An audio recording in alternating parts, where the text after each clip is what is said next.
नमस्कार दोस्तों, आप सभी का स्वागत है इवोल्यूशन टेक्निकल यूट्यूब चैनल में, जिसमें ये आज हमारी चौथी क्लास है। इसके पहले 3 क्लास हो गई है। तो कल लास्ट क्लास में क्या हुआ, मैंने बताया था कि एक रेजिस्टेंस कैसा होता है या कार्बन रेजिस्टेंस कैसा होता है। तो उसका एक डायग्राम बताया था। उसके आगे आज कलर कोडिंग बताने वाला था, बट एक फ्रेंड का कॉल आया है, बोलता है कि मुझे रेजिस्टेंस को और डीपली, थोड़ा सा और डीप में पढ़ाइए। तो हम देखते हैं थोड़ा सा और डीप में, हल्का सा पीछे चलते हैं और स्टार्ट करते हैं। तो सबसे पहले एक टॉपिक ले लेते हैं कि बेसिक एलिमेंट ऑफ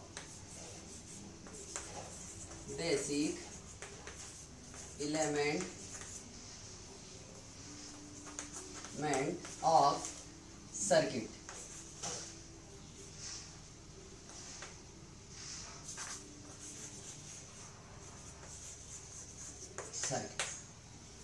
तो बेसिक एलिमेंट ऑफ सर्किट, ये ऐसे एलिमेंट जो सर्किट में यूज करेंगे तो वो होंगे 3 प्रकार के। पहला हो जाएगा रेजिस्टेंस, जो कि हम देख चुके हैं कि रेजिस्टेंस होता क्या है, जिसको हम प्रतिरोध बोलते हैं, प्रतिरोध। दूसरा है हमारे पास इंडक्टेंस,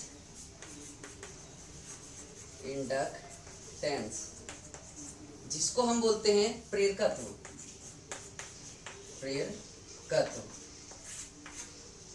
तीसरा होता है हमारे पास कैपेसिटेंस, जिसको हम संधारित्र बोलते हैं, जिसको बोलते हैं हम संधारित्र। अब दोस्तों, रेजिस्टेंस, इंडक्टेंस और कैपेसिटेंस।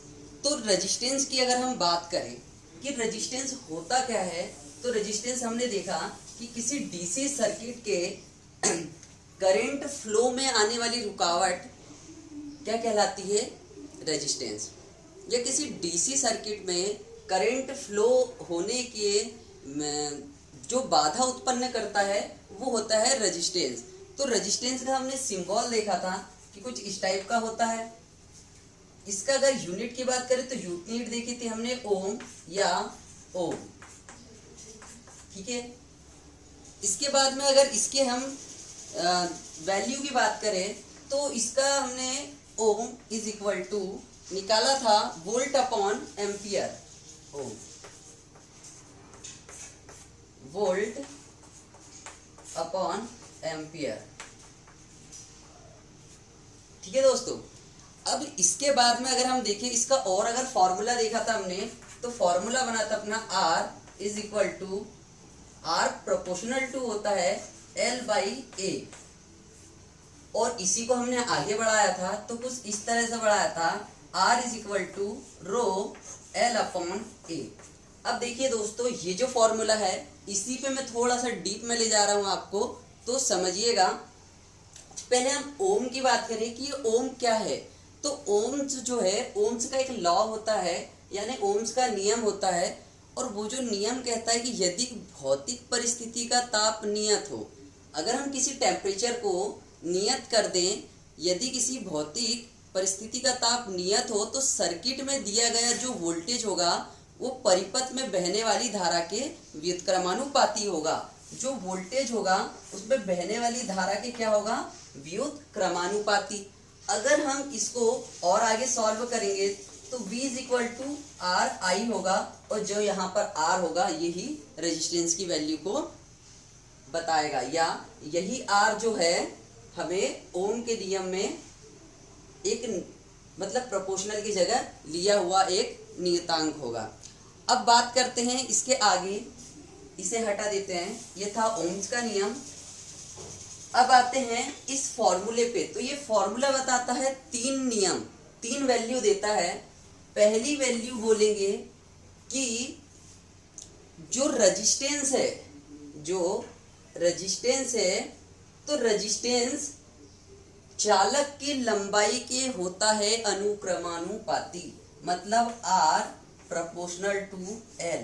मतलब कहने का ये है कि ये जो फॉर्मूला है, ये फॉर्मूला आया कहाँ से, आखिर ये फॉर्मूला आया कहाँ से? तो हम वही समझ रहे हैं कि उसकी जो प्रॉपर्टी है वो 3 प्रॉपर्टी है कि चालक की जो रेजिस्टेंस है वो उसकी लंबाई के व्युत्क्रमानुपाती होता है। ये दोस्तों आप लिखते हुए चलना है या फिर आप लास्ट में स्क्रीनशॉट लेके खुद भी लिख सकते हैं।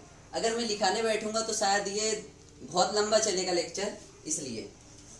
दूसरी प्रॉपर्टी कहती है कि रेजिस्टेंस का क्रॉस सेक्शन एरिया, मतलब किसी चालक का क्रॉस सेक्शन एरिया, ये वाला जो एरिया है ये, वो इस रेजिस्टेंस के होता है व्युत्क्रमानुपाती या 1/a। तो चालक का रेजिस्टेंस क्रॉस सेक्शन एरिया या अनुप्रस्थ काट के क्षेत्रफल का होता है व्युत्क्रमानुपाती। और अब तीसरी जो कंडीशन होती है, तीसरी कंडीशन होती है कि रेजिस्टेंस जो होता है कंडक्टर की प्रकृति के अनुक्रमानुपाती होता है। जो अगर हम इसकी बात करें, रेजिस्टेंस अनुक्रमानुपाती रो या चालक की प्रकृति, चालक की प्रकृति, ये सब हमने देखा था, बस इतना डीपली नहीं देखा था। या इसको बोल सकते हैं टाइप्स ऑफ मेटल या पदार्थ, कुछ भी बोल सकते हैं। तो दोस्तों ये था रेजिस्टेंस के लिए कि वो जो फॉर्मूला है वो किन पर डिपेंड करता है या किन किन कारकों पर निर्भर करता है। तो हमने देखा 3 कारक, पहला था लंबाई के अनुक्रमानुपाती, एरिया के व्युत्क्रमानुपाती और चालक की प्रकृति के भी अनुक्रमानुपाती होता है। अब देखेंगे रेजिस्टिविटी, ये था रेजिस्टेंस। अब रेजिस्टेंस है तो रेजिस्टेंस की रेजिस्टिविटी भी होगी, रेजिस्टिविटी इसको भी हटा देता हूं दोस्तों, समझने का प्रयास करिएगा। और नहीं समझ में आता है तो वो मुझे कमेंट करके जरूर बताएं कि हम लेक्चर समझ में आया या नहीं। रेजिस्टिविटी,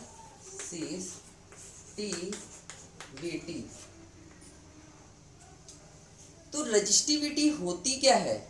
तो रेजिस्टिविटी जो होती है किसी कंडक्टर की वह गुण, मतलब वह प्रॉपर्टी होती है किसी कंडक्टर की जो उस कंडक्टर में से बहने वाली धारा में रुकावट पैदा करता है।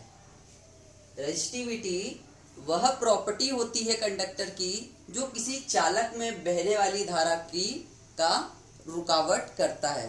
तो रुकावट के लिए कैसे? हमारे पास तो फॉर्मूला था R = रो L/A, जहां पर ये रो क्या था? रो यहाँ पर था रेजिस्टिविटी।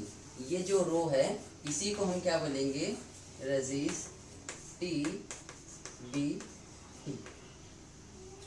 तो दोस्तों ये थी रेजिस्टिविटी। अब रेजिस्टिविटी है तो इसकी कुछ यूनिट भी होगी। तो यूनिट देखने के लिए हम क्या करेंगे? इसको करेंगे रो = R नीचे RA/L।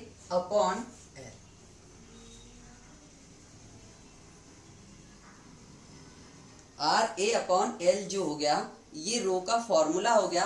अगर हम इनकी बात करें कि इसके आगे इसको यूनिट में कन्वर्ट करना है तो यूनिट में कन्वर्ट करने के लिए हम इनकी वैल्यू रख देंगे। रेजिस्टेंस को हम नापते हैं ओम से, और जो अनुप्रस्थ काट का क्षेत्रफल है उसकी वैल्यू होती है भुजा गुणित भुजा या मीटर स्क्वायर ना। तो इसको हम मीटर का स्क्वायर, और लंबाई जो है लेंथ को भी हम मीटर में लेंगे तो लेंथ का हो जाएगा मीटर। तो ये m से m कैंसिल हो जाएगा। तो इस रो का अगर यूनिट की बात करें तो रो की यूनिट हो जाएगी ओम मीटर। इसके पहले दोस्तों हम ये फॉर्मूला भी देख चुके हैं। तो इससे ये होती है किसी भी कंडक्टर की रेजिस्टिविटी। अब इस पे एक अगर हम बात करें कि क्वेश्चन किस टाइप का आता है तो एक क्वेश्चन भी देख लेते हैं कि होता कैसा है क्वेश्चन इसमें। अब देखिएगा आप कि अगर हम बात करें कि किसी कंडक्टर है उसकी लंबाई को कर देते हैं 2 गुना, ये लेंथ है इसको कर दिया 2 गुना, और इसका जो एरिया है उसको कर देते हैं आधा। एरिया मतलब ये एरिया को कर दिया आधा। अब इस कंडक्टर में रेजिस्टिविटी या रेजिस्टेंस की वैल्यू क्या होगी ये हमें निकालना है। तो हमारे पास तो फॉर्मूला था, फॉर्मूला क्या था, R is equal to L upon A. हमें करना कुछ नहीं है, इसी में रख देना है इनकी वैल्यू। तो एल हो जाएगा 2 गुना, मतलब 2L अपॉन एरिया को करना है आधा, तो एरिया हो जाएगा A अपॉन 2। अब दोस्तों देखिए ये जो 2 है इसके भाग में है तो ये चला जाएगा ऊपर, तो ये ऊपर जाएगा तो हो जाएगा 4L अपॉन ए। जब 4L अपॉन ए होगा तो दोस्तों यहां सिंपल सा हमें बता रहे हैं कि ये जो रेजिस्टेंस है, रेजिस्टेंस क्या हो गया, लंबाई 4 गुना है तो रेजिस्टेंस भी क्या होगा 4 गुना। मतलब जब लंबाई बढ़ेगी तो रेजिस्टेंस भी बढ़ेगा, अगर एरिया बढ़ता है तो रेजिस्टेंस कम होता है। ये था क्वेश्चन। एक और देख लेते हैं इसी टाइप का कि क्वेश्चन, यदि किसी हम 20 ओम का रेजिस्टेंस है, सपोज मान लो 20 ओम का रेजिस्टेंस है, उसको यदि हम 2.5 एम्पियर की करंट, मतलब मान लिए इसमें 2.5 एम्पियर की करंट फ्लो हो रही है, तो हमें क्या बताना है, रेजिस्टेंस का वोल्टेज या अक्रॉस वोल्टेज। तो हमने क्या देखा था अभी, ओम का नियम देखे थे, ओम का नियम ही बताता है अक्रॉस वोल्टेज। तो V इज इक्वल टू हो जाएगा RI, तो R की जगह रखेंगे हम 20 और इंटू I की जगह रखेंगे 2.5। तो दोस्तों जब इसको हम सॉल्व करेंगे तो हमारा आंसर आ जाएगा ये 25 दूनी 50 वोल्ट। तो दोस्तों इस टाइप के भी क्वेश्चन पूछे जाते हैं एग्जाम में। एक और हम देख लें थोड़ा सा कि और क्या कर सकते हैं हम, किस टाइप के क्वेश्चन इसमें से देख सकते हैं। तो अगर कंडक्टर को बढ़ा दे, सपोज मान लो कंडक्टर था पहले हमारा इतना बड़ा और उसको हमने बढ़ा दिया कुछ इतना बड़ा, उसकी लेंथ कर दी, तब क्या होगा, तब होगा उसका एरिया और उसके एरिया और रेजिस्टेंस पर क्या फर्क पड़ेगा। तो जब रेजिस्टेंस प्रोपोर्शनल टू होगा L अपॉन A, तो दोस्तों देखिए जब लेंथ को हमने इंक्रीज करा तो रेजिस्टेंस भी हमारा इंक्रीज होगा, और जब रेजिस्टेंस इंक्रीज होगा तो एरिया क्या होगा, डिक्रीज। तो इसको अगर हम बात करें तो रेजिस्टेंस अगर इंक्रीज होगा तो लेंथ भी इंक्रीज होगी और एरिया डिक्रीज होगा। तो ये था दोस्तों एक तरीका कि इसकी लेंथ पे को अगर हम बढ़ा दिए दें तो उसके रेजिस्टेंस पर क्या प्रभाव पड़ेगा। अब देखते हैं, हमने लास्ट टाइम देखा था कि रेजिस्टेंस जो है उसमें एक 6 बॉन्ड जो रेजिस्टेंस था 6 बैंड, उसमें एक टेम्परेचर कोफिशिएंट था, टेम्परेचर कोफिशिएंट। तो ये टेम्परेचर कोफिशिएंट होता क्या है दोस्तों, इसको बोलते हैं ताप गुणांक, ताप गुणांक। अब ये ताप गुणांक क्या होता है आप समझने की कोशिश करिएगा कि किसी चालक के रेजिस्टेंस में कमी आ जाती है, या फिर ऐसा बोले कि किसी कंडक्टर के रेजिस्टेंस में 1 डिग्री सेल्सियस ताप परिवर्तन करने पर, किसी चालक में 1 डिग्री ताप परिवर्तन करने पर रेजिस्टेंस में कमी आ जाती है, रेजिस्टेंस में क्या आ गई, कमी। तो उसे ही चालक का क्या बोलेंगे हम, ताप गुणांक। 1 डिग्री सेल्सियस परिवर्तन किया तो चालक के रेजिस्टेंस में जो कमी आई उसी को हमने ताप गुणांक कह दिया। तो ताप गुणांक की अगर बात करें तो इसमें और 2-4 चीजें देख लेते हैं कि 0 डिग्री सेल्सियस पर रेजिस्टेंस भी क्या हो जाएगा, R0। और T डिग्री सेल्सियस की बात करें तो T डिग्री सेल्सियस में क्या होगा, इसको हो जाएगा RT। भैया हमको ये T जो टेम्परेचर ये पता नहीं है, ये अज्ञात, तो रेजिस्टेंस भी क्या होगा, अज्ञात। जब हमें यही नहीं पता तो हम ये भी पता नहीं है हमें। अगर देख लें RT इज इक्वल टू क्या लिख सकते हैं हम इसको, R0, क्योंकि 0 डिग्री सेल्सियस पर है। और इसी को अगर हम आगे सॉल्व करें तो 1 प्लस टेम्परेचर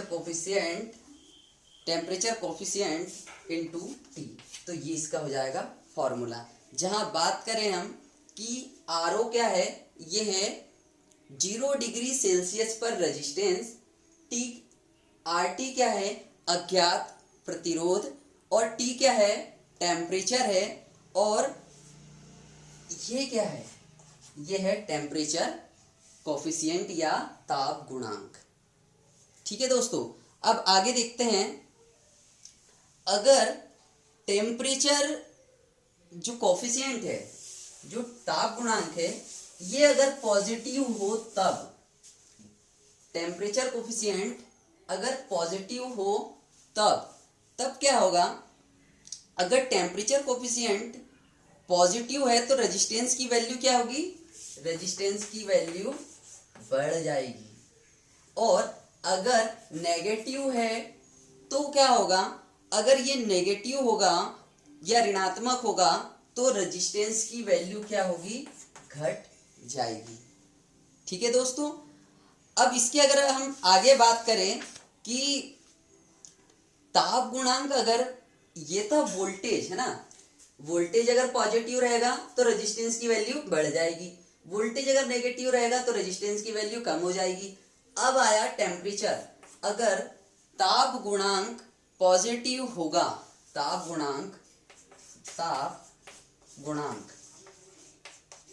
गुणांक अगर पॉजिटिव होगा तब क्या होगा, तब इसके रेजिस्टेंस का मान बढ़ता है, इसका जो रेजिस्टेंस होगा उसका मान बढ़ जाएगा, जिसमें चालक, ये है इसका एग्जाम्पल, चालक में रेजिस्टेंस का मान बढ़ जाएगा। वहीं हम ताप गुणांक अगर नेगेटिव की बात करें तो जब ताप गुणांक नेगेटिव होगा तब क्या होगा, रेजिस्टेंस का मान कम हो जाएगा। अगर इसके एग्जाम्पल की बात करें तो सेमीकंडक्टर या अर्धचालक। दोस्तों समझने का प्रयास करिए, बहुत सिंपल वे में बता रहे हैं, बहुत सिंपल तरीके से समझा रहे हैं हम, है ना, तो समझिए। अब ये तो था टेम्परेचर कोफिशिएंट भी क्लियर हो गया।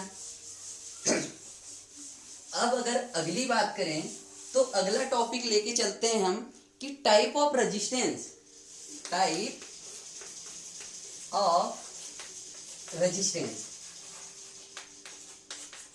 कि रेजिस्टेंस कितने टाइप के होंगे।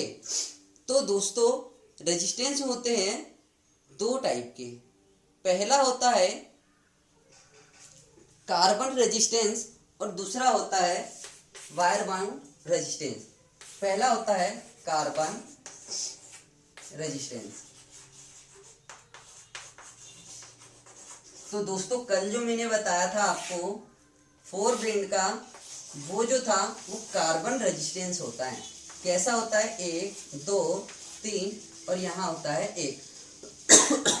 अब दोस्तों इस डायग्राम में अगर हम बात करें तो ये जो होता है, ये देखा था हमने टॉलरेंस है ना, और ये होते हैं कलर कोड, जिसमें इसको मल्टीप्लायर बोलते हैं, और इनको ये मतलब कलरों का समूह होता है। और यहाँ पर 2 कलर होते हैं, पहला होता है गोल्ड, दूसरा होता है सिल्वर, या तीसरा होगा नो कलर।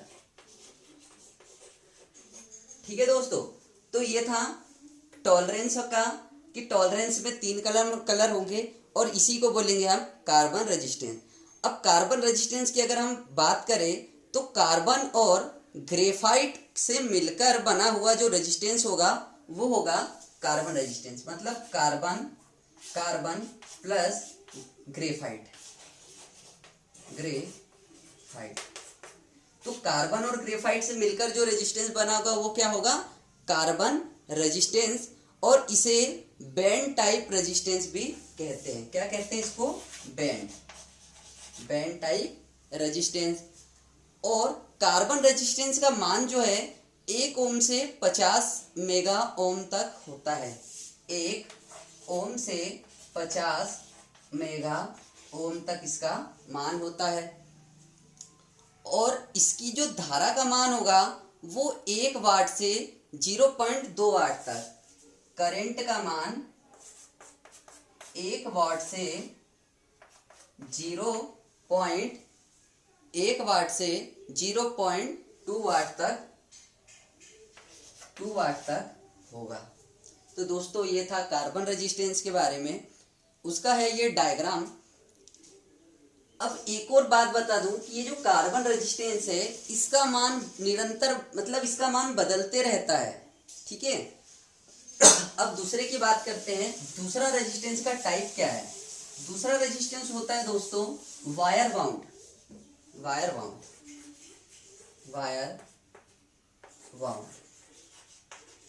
रेजिस्टेंस,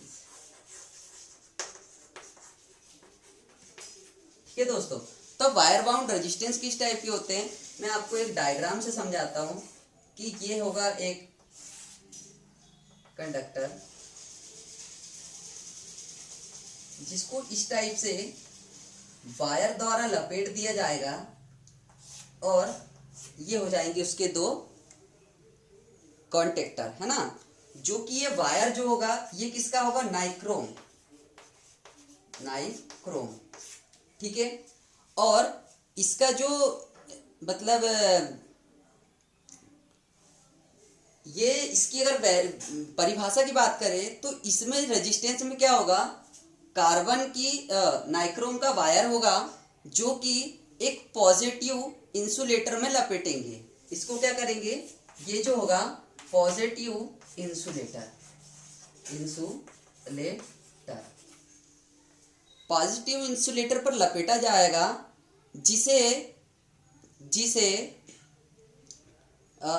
इसमें उष्मा जो है उत्सर्जन अधिक होता है, इसमें हीट क्या है ज्यादा, मतलब हीट ज्यादा निकलती है। और इसका मान 1 ओम से 50 ओम तक होता है, और 50 ओम तक होता है।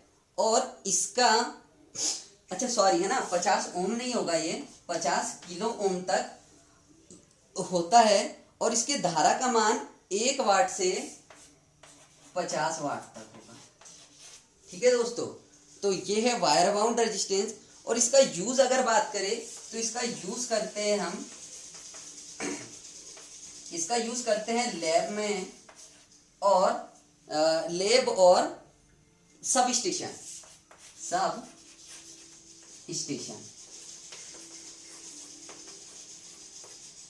तो ये था दोस्तों वायर बाउंड रेजिस्टेंस। अब हम चलते हैं, कल जो हमने छोड़ा था लास्ट में हम उसी को आगे बढ़ाते हैं। तो उसको देखते हैं हम। कल हम देख रहे थे लास्ट लेक्चर में कि जो 4 बैंड रेजिस्टेंस का हमने डायग्राम भी बताया था और उसकी देखना था हमको कलर कोडिंग। तो कलर कोडिंग बता दूं दोस्तों, कलर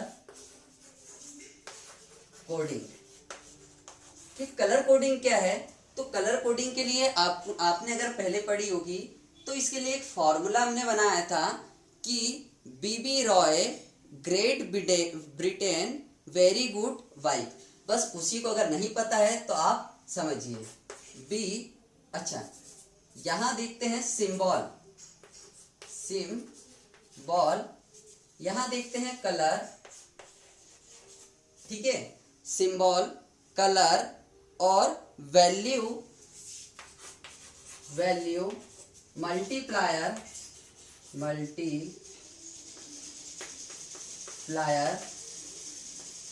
और लास्ट जो होगा वो होगा हमारे पास टॉलरेंस।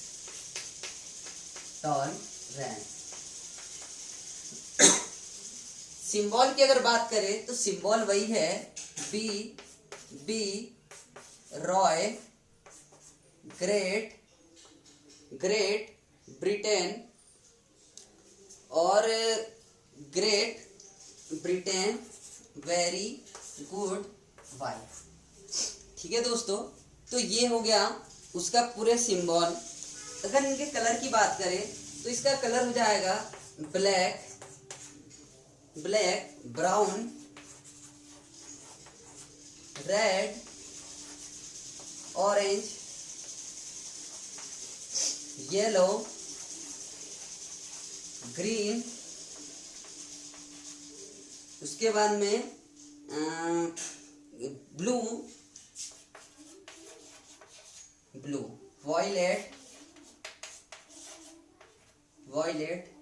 और ये हो जाएगा ग्रे,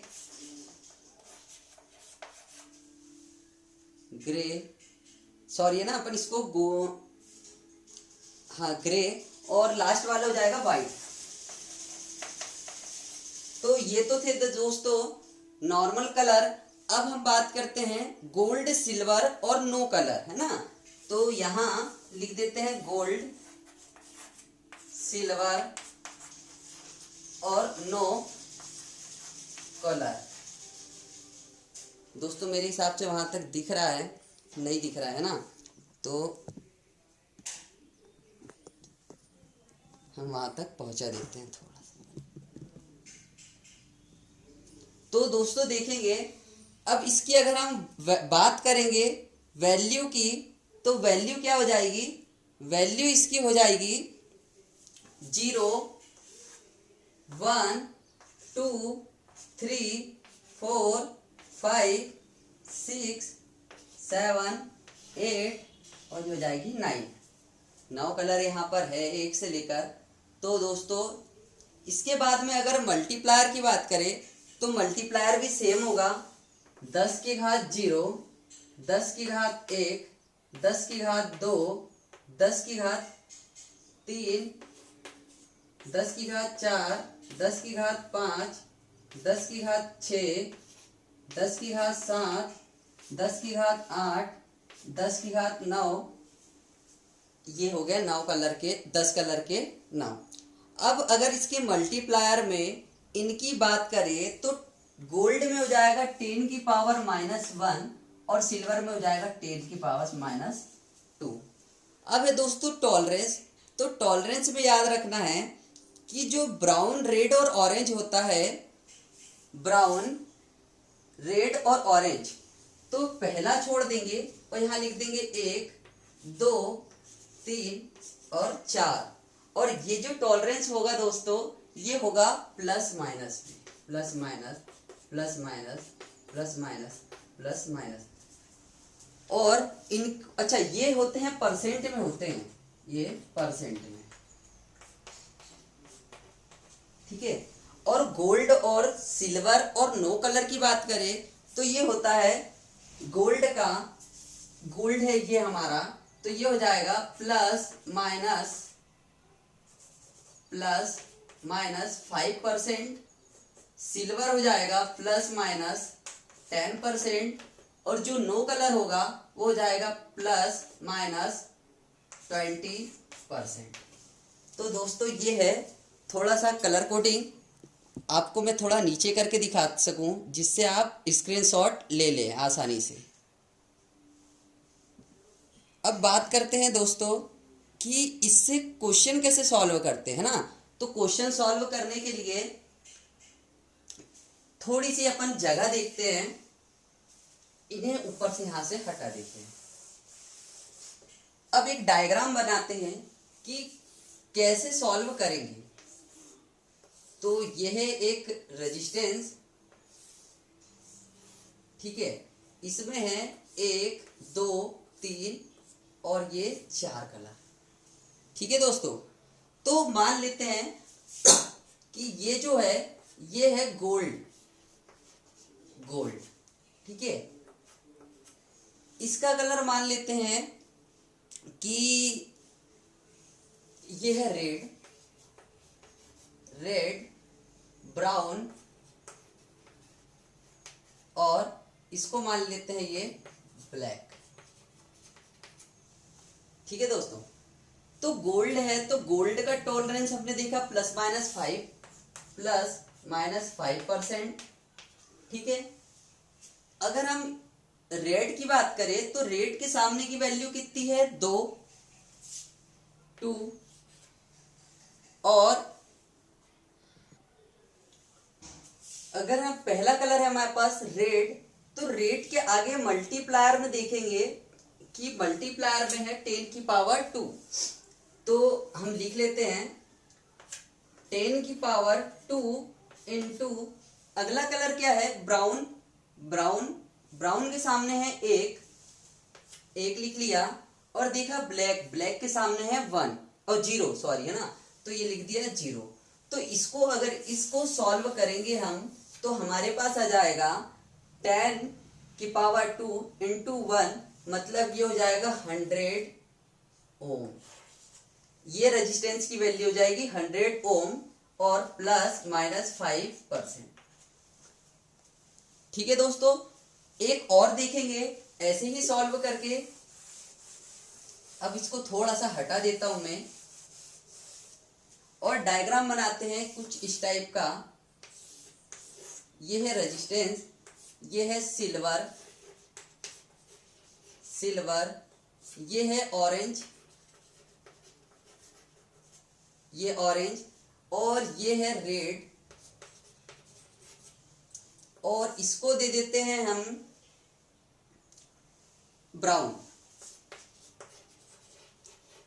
अब दोस्तों इसकी देखो बहुत आसान है वैल्यू निकालना।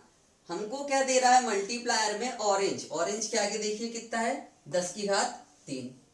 10⁻3 लिया इनटू, फिर है हमारे पास रेड क्या है 2, और है ब्राउन की वैल्यू क्या है 1।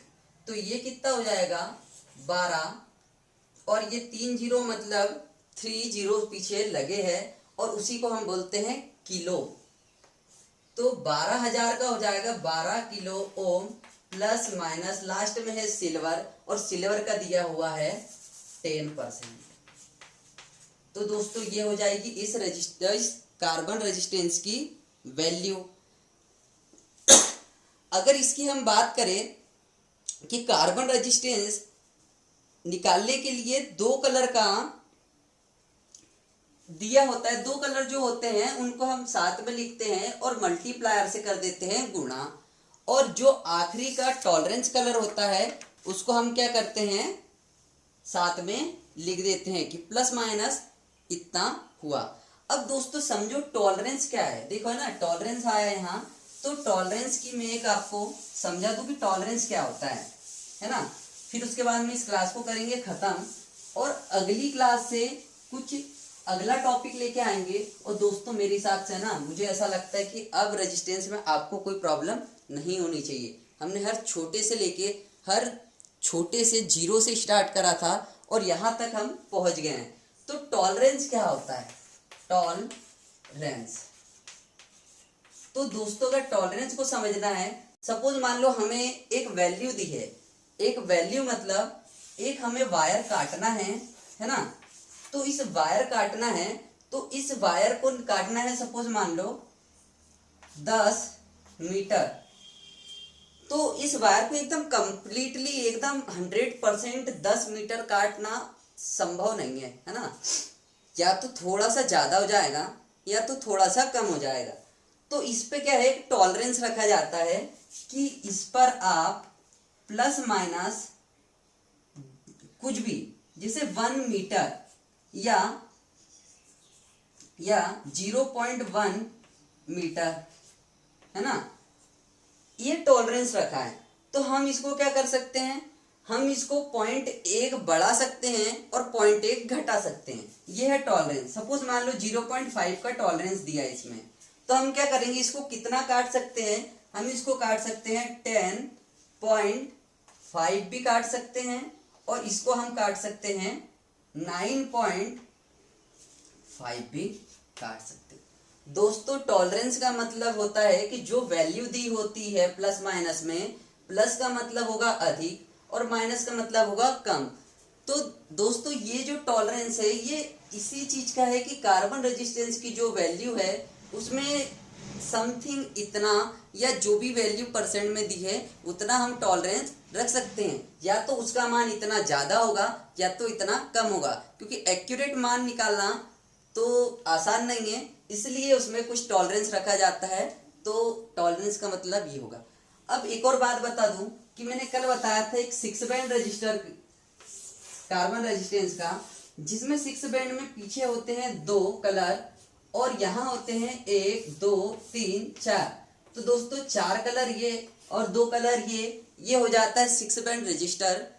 तो 6 बैंड में क्या होता है, एक तो बताता है टॉलरेंस और एक बताता है टेम्परेचर कोफिशिएंट। तो ये था टेम्परेचर कोफिशिएंट या ताप गुणांक और ये था टॉलरेंस। ठीक है दोस्तों, तो क्वेश्चन में बहुत ज्यादा पूछा जाता है कि बताइए 6 बैंड रजिस्टर में छठवां जो कलर होता है वो किस चीज को दिखाता है या दर्शाता है, तो हमें बताना है टेम्परेचर कोफिशिएंट। तो दोस्तों हमारा लेक्चर कुछ ज़्यादा बढ़ रहा है तो हम इसको करते हैं यहीं पर फिनिश। उम्मीद है आपसे कि आपको रेजिस्टेंस पूरी तरह समझ में आया होगा और कलर कोडिंग भी आसान है जो कि आपको समझ आई होगी। तो दोस्तों मैं से उम्मीद करता हूँ आपसे कि आपको अगर ये समझ आया है तो कमेंट दीजिए, लाइक करिए, शेयर करिए और अपना फीडबैक के रूप में कमेंट बताइए, जिससे आप अपनी अटेंडेंस लगा सको कि हाँ आपने क्लास लगाई है, आपने देखी है और आपको पसंद आई है। तो दोस्तों चैनल अगर सब्सक्राइब नहीं करा है तो आप जाकर सब्सक्राइब करिए, बेल आइकॉन पर क्लिक करिए जिससे वीडियो की सबसे पहले नोटिफिकेशन आपको प्राप्त हो। धन्यवाद दोस्तों।